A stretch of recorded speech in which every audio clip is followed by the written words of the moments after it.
a gente hoje trouxe tanta informação, informação boa, né? É por isso que o doutor está aqui conosco, o doutor Luiz Braganholo, e ele é pneumologista.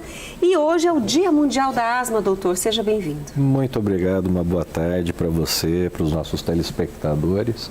E sim, vamos falar de asma, no Dia Mundial da Asma.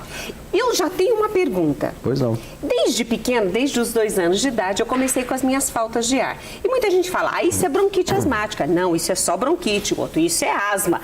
Explica para nós, já fechando, já que é o Dia Mundial da Asma, o que é o que nessa confusão?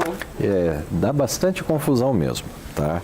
Mas é simples de resolver, tá?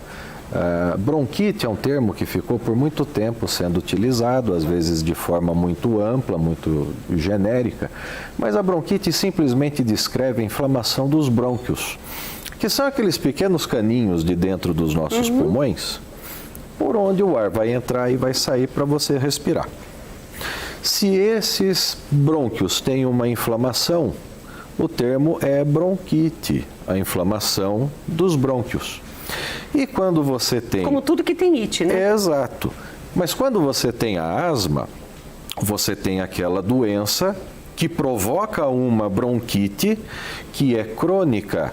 Ela vai, ela volta, ela aparece em qualquer idade, ela pode deixar de manifestar ou pode ficar pela vida inteira, né? Então, o que é a bronquite? É a inflamação dos brônquios. Que pode ser pontual. Que pode ser pontual. Você pode ter uma bronquite porque você teve um resfriado, porque você teve uma sinusite e aí o seu organismo respondeu daquela forma.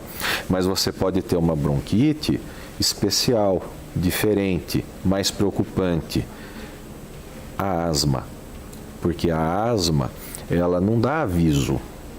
Ela pode começar a manifestar em qualquer idade. É comum na criança, mas ela pode começar na adolescência. Ela pode começar quando a pessoa já é adulta, depois dos seus 40, 50 anos. Ela pode voltar a se manifestar com 60, 70 anos. Então é muito importante a gente entender que asma ou uma bronquite que a asma causa não é uma coisa bobinha, simples e fácil de você resolver. A asma aqui no Brasil mata 8 pessoas por dia. Por quê? Porque existe uma dificuldade no diagnóstico, porque existe uma dificuldade na manutenção do tratamento, ou porque a pessoa se sentiu melhor com o tratamento e acha que isso já é o suficiente para deixar de usar a medicação. Você não deixa de usar remédio para pressão alta quando a sua pressão controlou. Você não deixa de usar remédio para controlar o diabetes quando o seu diabetes controlou. Controlado, tem que continuar. Exato. E a asma é a mesma filosofia. É uma doença que você não sabe quando vai deixar de manifestar. Então você não deve deixar de usar medicação só porque você está se sentindo melhor. Se você não teve mais sintomas, se você não teve mais as crises de falta de ar, isso só significa que o seu tratamento está sendo adequado, mas ele precisa ser reavaliado pelo seu médico. Por quê? Porque existem exames que vão nos ajudar a entender como está essa inflamação dos seus pulmões. E mais ainda, a gente tem uma ideia que quando a doença compromete uma criança, você pensa assim, poxa, a criança ficou doente, eu vou levar no médico, ele vai dizer o que é, vai passar o remédio e ela vai ficar boa. Acabou. Na asma não é assim. A asma tem essa característica de doença crônica, mesmo nas crianças. Ou seja, pode levar para o resto da vida. Pode levar e vai levar. Então, essa criança, ela precisa ser devidamente medicada, acompanhada e controlada. Principalmente porque você não quer só que a criança fique sem as crises. Você não quer mais ter aquela preocupação, aquele medo, aquela angústia de ter que levar a criança ao pronto-socorro morrendo com falta de ar. A gente tem que entender que isso é só uma parte do que deve ser feito. A criança vai ter uma vida toda pela frente. Ela vai crescer, ela vai se desenvolver. Então é importante que os pais, nesse caso, doutor, não só sanem o problema, levando ao hospital, fazendo as inalações e dando a medicação naquele período, aí a criança melhora, para de dar tudo, não, ela já está bem, já melhorou, já está... Na hora que ela ficou bem, você tira a medicação e vai começar a piorar de novo.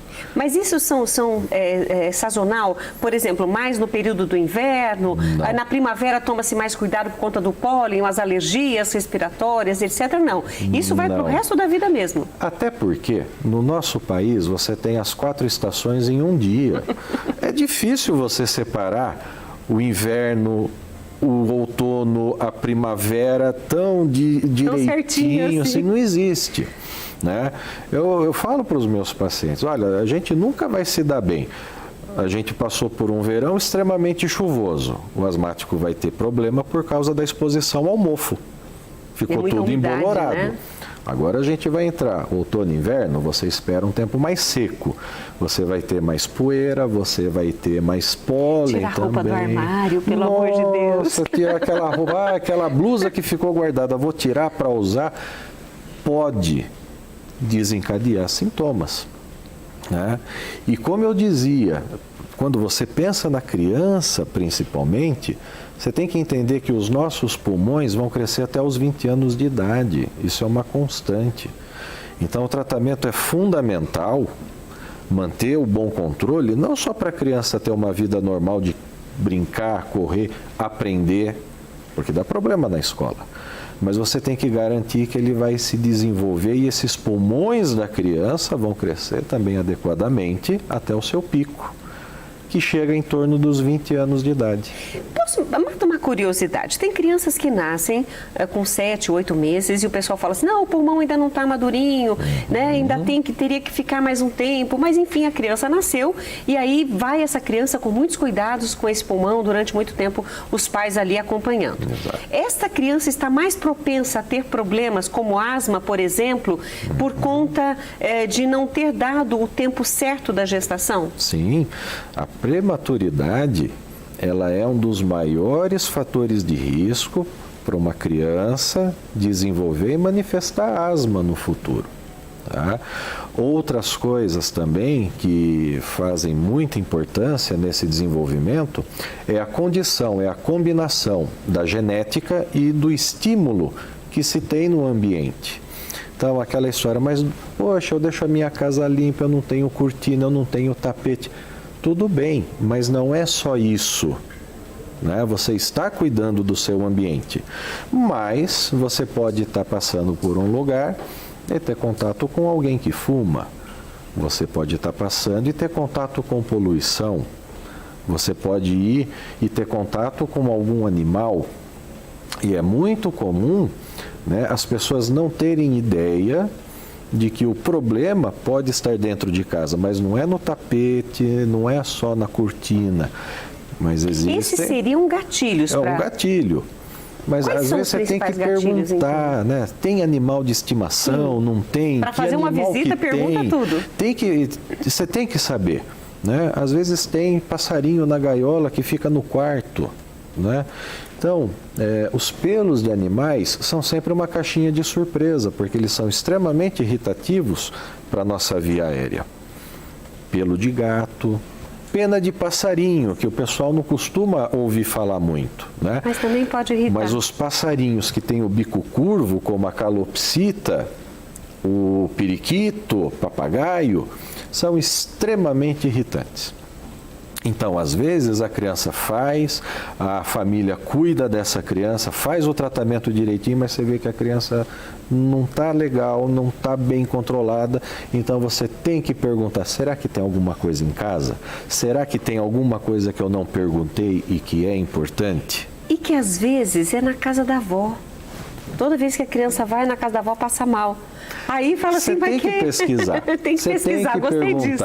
Tem que né? E eu falo assim, olha, a gente não quer briga na família, a gente só quer entender o que está acontecendo, porque tem muita coisa que vai ajudar só de evitar. Né? Às vezes você pergunta se alguém fuma em casa. Não, ninguém fuma. Mas o pai tem que sair para trabalhar, a mãe tem que sair para trabalhar, a criança fica com uma babá e às vezes a babá fuma. pode nem fumar perto da criança, mas o cigarro é uma das substâncias mais nocivas para a nossa via respiratória. Tanto que o fato de a mãe estar grávida e fumar na gravidez já é o suficiente para transformar essa criança, quando nasce, numa criança com doença respiratória. Em potencial ainda. Exato.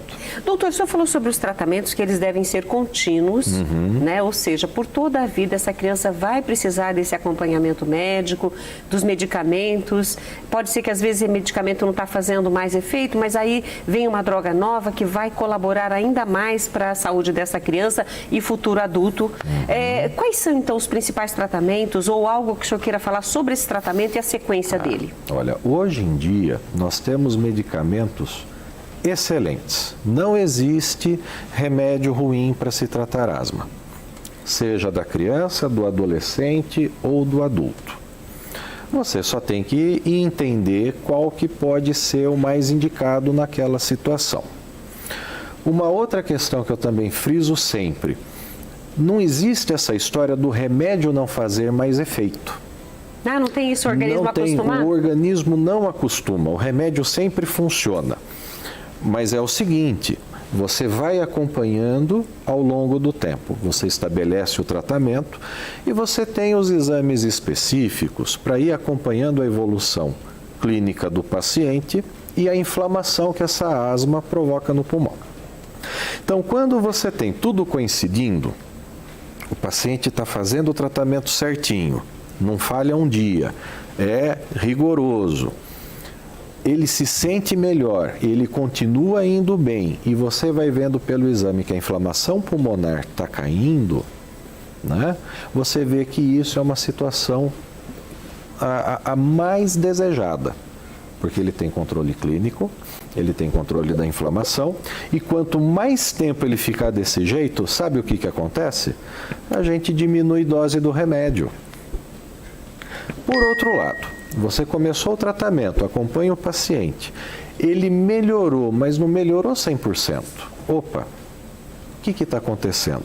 Aí você vai perguntar de novo, vai ver se não deixou passar nada, algum detalhe. Tudo de novo. Novos exames, tem exames para descobrir? Sim, os exames são até simples, é um hemograma, é um exame de sangue, né?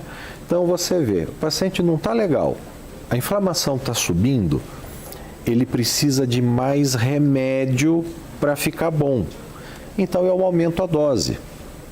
Uma vez aumentada a dose e mantido o tratamento regular, ele controla, ele fica bem. Isso independente da idade? Independente da idade, né? Olha aí, nós conversamos hoje, e eu tinha um monte de perguntas, agora tem muitas crianças com bronquiolite, tem outras perguntas em relação à respiração, pessoas que estão saindo aí da Covid com falta de ar, cansaço muito grande e tem dificuldade de respirar. A gente vai trazer novamente o doutor Luiz Braganholo, pneumologista, para tratar de outros assuntos pertinentes ao pulmão, que é a área dele, a especialidade dele, e está feito aqui o convite para que novos temas o senhor possa, com essa sua paciência e dedicação, né? A gente percebe que é amor à sua profissão, o senhor consegue explicar para nós. Muito obrigada mesmo, viu, por estar conosco. Eu que agradeço. E olha só, agora nós vamos para o nosso intervalo, a gente volta porque ainda tem mais coisas para acontecer no programa Mulher.com e a gente quer a sua companhia. Então não saia daí que a gente volta já.